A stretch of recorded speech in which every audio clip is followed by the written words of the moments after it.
Hello everybody, I'm Claire. What I'd like to do in this little video is give you some encouragement and some information and some hints and tips about how to actually speak to transgender people and ask the appropriate questions, because you will be dealing with some transgendered people, of males to females, females to males, as well as all the gay and lesbian and asexual and queer and all those other ragtag mob of people that comprise the human race, as well as all the cisgendered normal men and normal women. And I am transgendered. I was born a male. My name was Anthony John, which I lived with for 60 years, pretending to be a male and not doing terribly well about it. And at the age of 60 odd, I came out and acknowledged and admitted that I am actually a woman living in a male body. And all that time, nobody knew that I was transgender. I didn't even know I was transgender. I just thought I was a rather unmanly, quite useless male.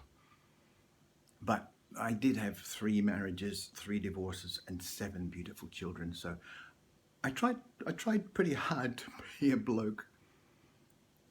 But my job now, amongst other things, is to help people in businesses, gymnasiums, professions, salespeople, as many people as possible, to actually care for and be sensitive to transgendered people. Because we're a minority, we have been ostracized, criticized. I was going to say circumcised, but that's not true. And generally treated badly by society for many, many years, as you well know. And there's more of us coming out now. There's literally hundreds of thousands of people who are transgendered to some extent. There's always a spectrum of these things. I'm hopefully at the top of the spectrum because I've come out completely. I live, I work, I socialize, and I just love being a woman because it's the most wonderful thing that's ever happened to me. But considering that there are, a certain proportion of transgendered people in the world, in our society, the general statistics say that about 1 to 2% of people are transgendered. I think that's nonsense. I think 1 to 2% of people are willing to admit that they are transgendered and actually have done something towards becoming their true selves. But I would put it at 18 to 20% of people, particularly men, who would love to be able to express their female, feminine, womanly selves, but will never have the chance because the risks are far too great. The risks are huge. The risks are losing your relationship, your marriage, your children, your reputation, your job, and possibly your life. Because transgender people generally tend to suicide very, very much more often than your average cisgendered person.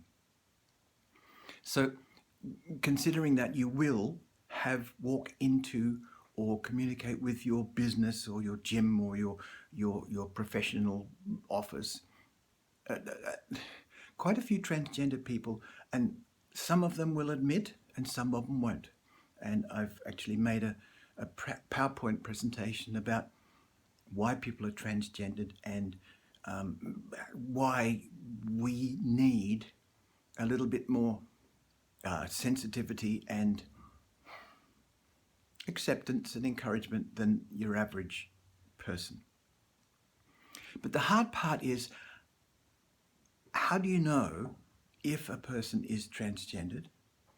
how do you know if it's appropriate to know that they're transgendered?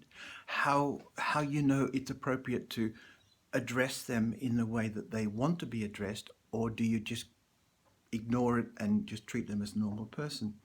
But considering that there's a lot of people that will walk into your business or your office or your gym or wherever who have needs emotionally and even physically that you could address to give them better service and better care and make them much more happy with your service, and they'll tell their friends, and you'll be busier than ever before.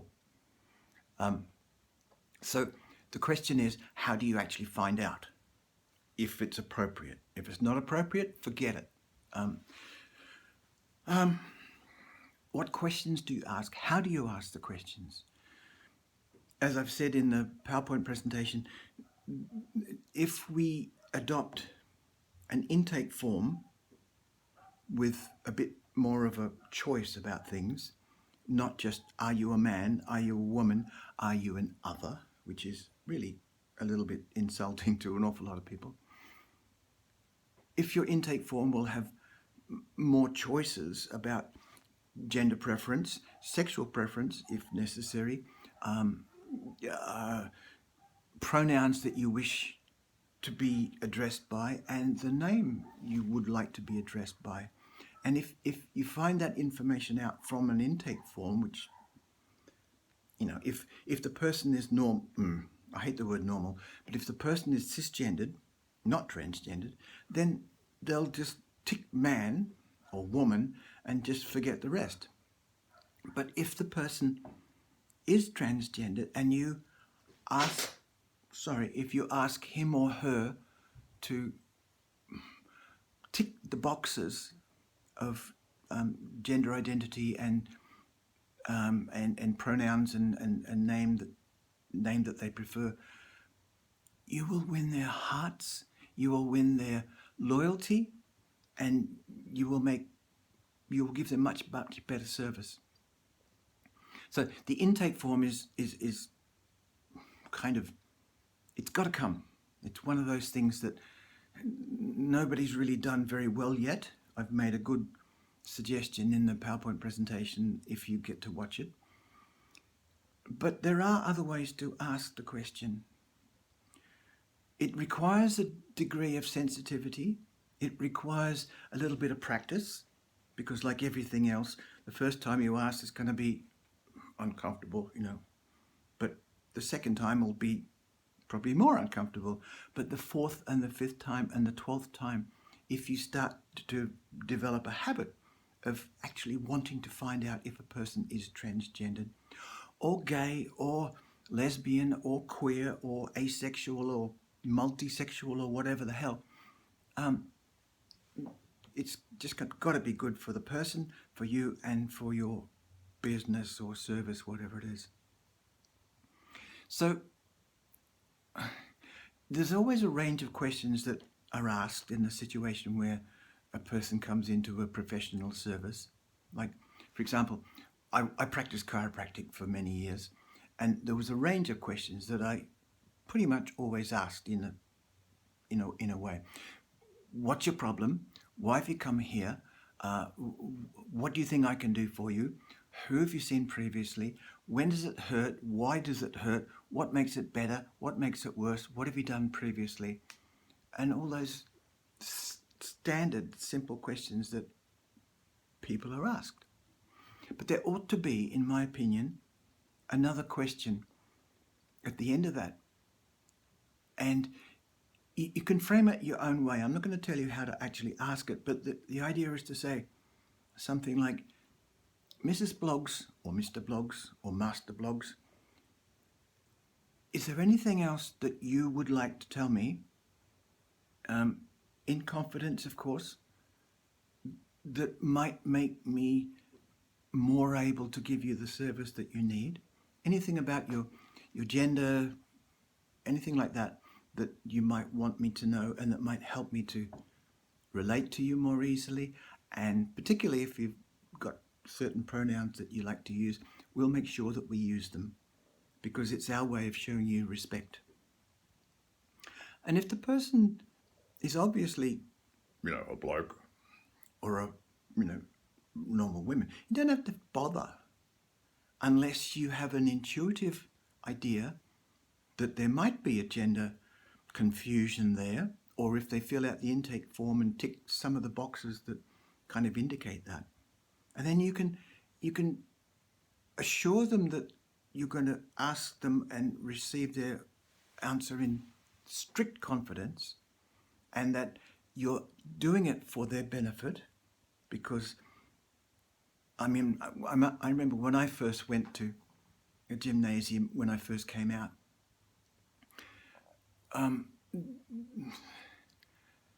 the person that was kind of inducting me into the situation said to me, my name was then Tony,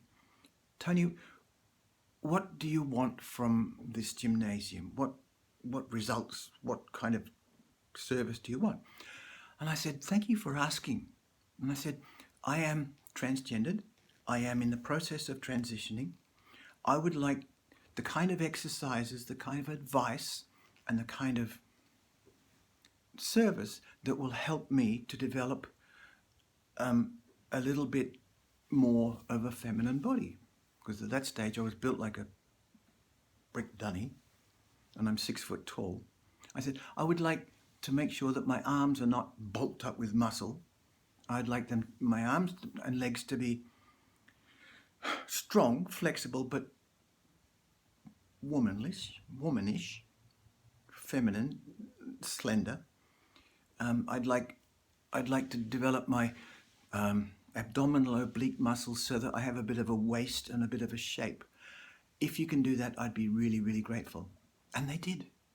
They gave me the kind of exercises that didn't bulk up muscle, that gave me what looked like longer, slender legs, because I still have legs like a rugby footballer. And they didn't give me the kind of stuff that would make me have big biceps and triceps and all those kind of things. And if you can do that, if you can bring yourself to overcome the initial discomfort of having to ask and overcoming the fear of rejection or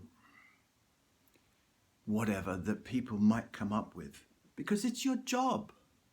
It's your job to know who you're dealing with, what they want, and how you can give them that effect or that service more effectively. And it's like your doctor will ask you, have you opened your bowels today? Now, what's more intimate than that? It's the most intimate question you can ever be asked. Have you done a poo today? And the doctor will do that because that's his job. He needs to know if you've constipated or whether you've got bowel obstructions or things like that.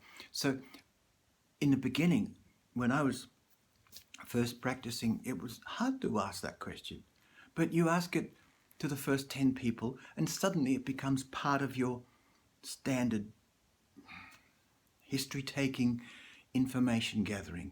And you'll find that if you will take the risk of asking the first half dozen times of the first half dozen people, do you have any issues as far as gender or sexuality that you need me to know in strict confidence that will help me give you the kind of service that you need? You'll find it becomes just part of your information gathering technique. And I encourage you to do that because transgendered people like myself are in difficulty all the time with people's acceptance and the sensitivity, and we get abused and beaten up and all those kind of things. But if we go to you and we're paying you, reasonable money, we appreciate so much you actually asking some of those questions. So I encourage you to develop your own way. If you're a manager or in charge of people in your office or your gymnasium or whatever, I encourage you to encourage them to ask these questions if they're in a position to do so and if it seems appropriate. And put the information on the patient's confidential file in whatever manner seems to maintain their security and their privacy. You can put all kinds of codes in there, but make sure you write the preferred name. My preferred name is Claire. You can call me anything you like. You can use whatever pronouns you like. The only thing I say is you can call me anything you like except late for breakfast, which is my little joke. But make it happen, because there's an awful lot of people out there who are frustrated, disappointed, depressed, anxious, frightened of the fact that they are transgendered in a binary world, and you can make a huge difference to people's lives. If you think about it in the extreme, you can save people's lives. Thank you. Bless your hearts. I would love you to just think about that. And if it seems like a good idea, bless your hearts. Thank you.